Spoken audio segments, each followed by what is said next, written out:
Meanwhile, New York City's district attorney will soon stop prosecuting low-level pot cases. This comes as New York City Mayor Bill de Blasio promises to overhaul the New York City Police Department's drug enforcement policies.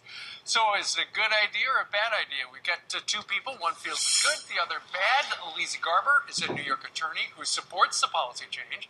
And former Nashville police officer and host of podcast Beyond the Badge, Vincent Hill, is opposed to the plan. He joins us from Atlanta.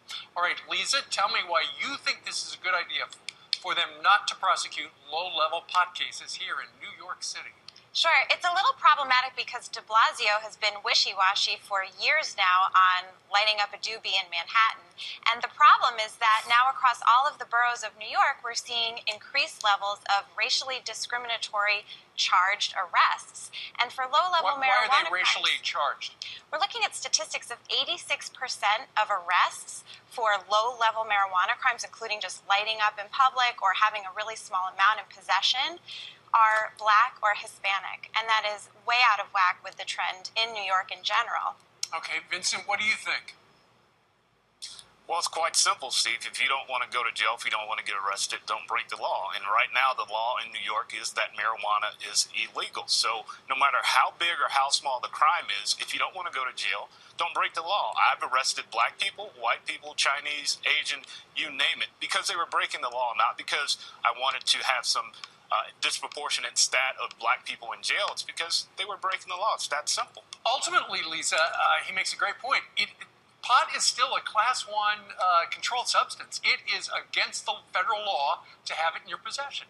But in state law, 29 states allow the medical use of marijuana, including New York. Indeed. There are 9 states that allow it for recreational use, and we're seeing a trend, and New York will likely follow that trend at some point. I think de Blasio's method is a little underwhelming because he's not really attacking the root of the problem here, which are racially charged arrests. But in terms of marijuana usage, there are no statistics saying somebody lighting up a doobie is going to commit a more serious offense or a more serious crime, and they don't technically have to arrest people for lighting up in public. They can issue a summons, or they can say it's just a violation, like a traffic ticket. Well, you know, Vincent, it does seem as if they're getting the cart before the horse.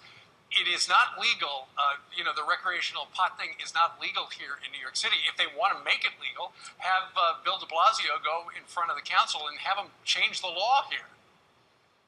Yeah, that's right, Steve. And listen, I'll say this. I've arrested so many people that have wrecked their cars because they were under the influence of marijuana.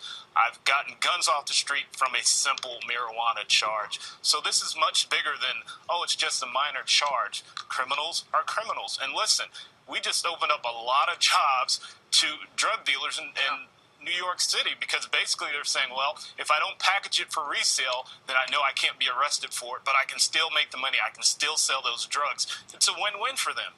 All right, well, let's see what happens now that they're going to start doing it. Lisa Garber here in New York and Vincent Hill down in Atlanta, thank you very much.